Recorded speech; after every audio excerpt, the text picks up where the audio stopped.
Video ini dipersembahkan oleh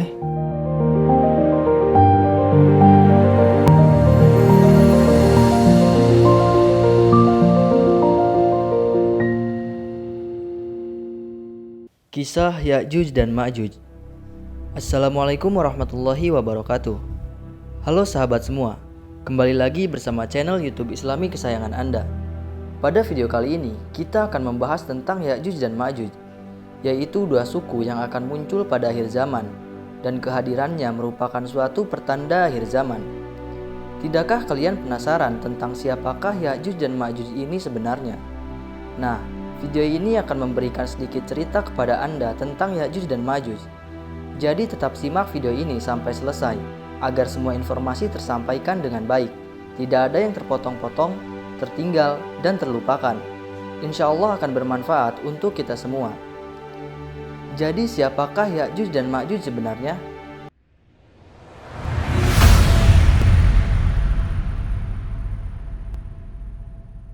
Tahukah sahabat, menurut dalil Israiliyat bahwa ternyata Ya'juj dan Ma'juj merupakan keturunan dari Nabi Nuh alaihissalam. Ketika selamat dari banjir bah, diceritakan bahwa Nabi Nuh memiliki 3 orang anak laki-laki yang selamat, yaitu Sam, Ham, dan Yafet. Ibnu Katsir menerangkan bahwa Ya'juj dan Ma'juj adalah keturunan Adam dari keturunan Nuh. Dari anak keturunan Yafet, yakni nenek moyang bangsa Turki, yang diisolir oleh tembok atau benteng tinggi yang dibangun oleh Zulkarnain. Ya'juj dan Ma'juj adalah dua bangsa yang sangat besar jumlahnya. Perbandingannya adalah 1:999 antara manusia umumnya dengan Ya'juj dan Ma'juj. Mereka disebutkan sebagai mayoritas penghuni neraka, dan kedua suku ini disebutkan telah ada dekat pada masa Nabi Musa berdakwah. Abdullah bin Amr berkata bahwa salah seorang dari mereka tidak akan mati kecuali ia telah memiliki keturunan sejumlah 1000 atau lebih. Walaupun mereka manusia, namun mereka memiliki sifat khas yang berbeda dari manusia pada umumnya. Ciri utama mereka adalah perusak, dan jumlah mereka yang sangat besar, sehingga ketika mereka turun dari gunung, seakan-akan seperti air bah yang mengalir. Dalam surah Al-Kahfi, bahwa Raja Zulkarnain dalam sebuah perjalanannya sampai di suatu tempat di antara dua gunung. Dia menemukan suatu kaum yang tidak dikenali bahasanya. Kaum itu mengadukan kepadanya bahwa ada bahaya mengancam mereka, yaitu dari Ya'juj dan Ma'juj, dan mereka meminta untuk membangun tembok yang dapat melindungi mereka dari kejahatan Ya'juj dan Ma'juj. Kemudian Zulkarnain memenuhi permintaan mereka. Menurut Al-Quran, Ya'juj dan Ma'juj diisolasi di antara dua gunung oleh pasukan Zulkarnain beserta kaum yang terpencil yang meminta bantuan kepadanya. Mereka meminta Zulkarnain untuk membuat dinding pembatas agar kedua suku tersebut tidak keluar dan membuat kekacauan kembali. Namun pada akhirnya nanti mereka akan berhasil keluar dari dinding pembatas itu. Ada banyak sekali pendapat mengenai tempat keberadaan Ya'juj dan Ma'juj. Salah satunya, menurut Asy-Syaikh Abdurrahman As-Sa'di, Ya'juj Ma'juj berada di belakang pegunungan Kokaz atau Kaukasus. Memang ada yang berpendapat bahwa pegunungan inilah yang merupakan benteng yang dimaksud. Deretan pegunungan ini memanjang tanpa celah dari Laut Hitam hingga Laut Kaspia sepanjang lebih dari 1200 km. Kecuali pada bagian kecil dan sempit yang disebut celah Darial yang terletak di negara Georgia sepanjang kurang lebih 100 meter. Pada bagian celah itulah diduga penghalang dari Ya'juj dan Ma'juj itu dibangun. Ada juga yang menyatakan keberadaan tembok tersebut telah tenggelam dan sampai saat ini berada di Azerbaijan dan Armenia. Tepatnya di pegunungan yang sangat tinggi serta keras. Ia berdiri tegak seolah-olah diapit oleh dua buah tembok yang sangat tinggi. Allah Subhanahu wa Ta'ala berfirman, kemudian dia menempuh suatu jalan yang lain lagi, hingga ketika dia sampai di antara dua gunung, dia mendapati di belakang kedua gunung itu suatu kaum yang hampir tidak memahami pembicaraan.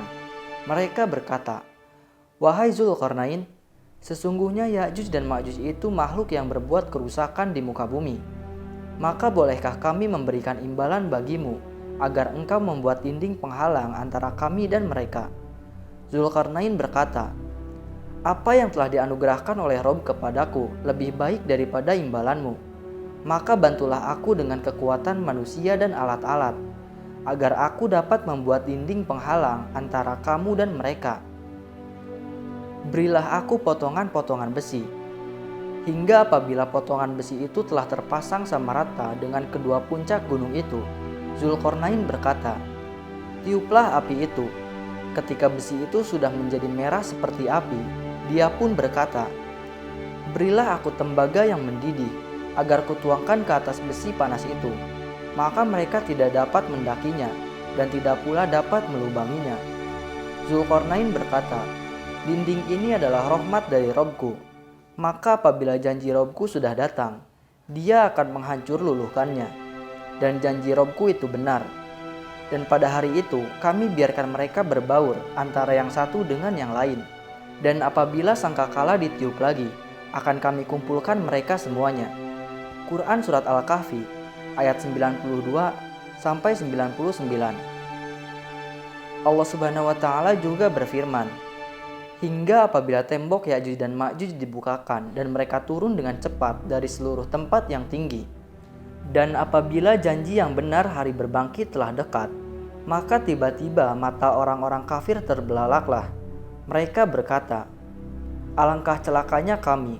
Sesungguhnya kami benar-benar lalai tentang ini. Bahkan kami benar-benar orang-orang yang zalim." Quran Surat Al-Anbiya ayat 96 sampai 97.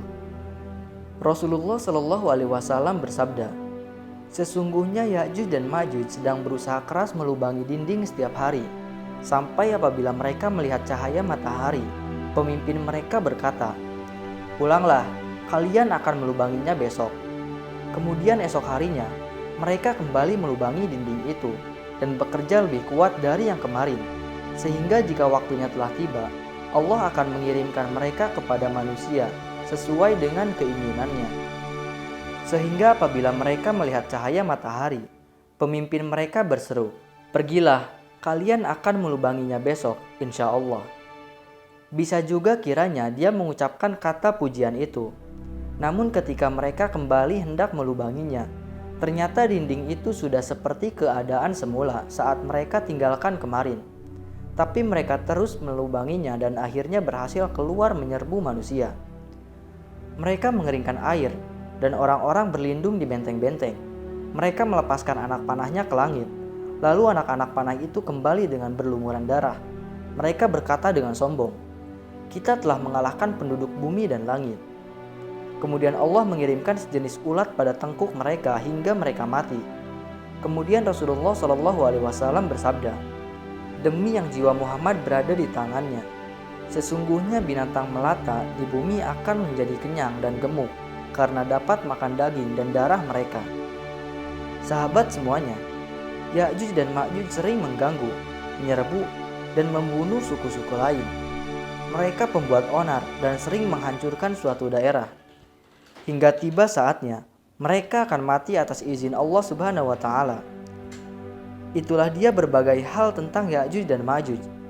Semoga penjelasan ini bisa meningkatkan keimanan kita kepada Allah Subhanahu wa Ta'ala. Amin ya Rabbal Alamin. Wallahu alam.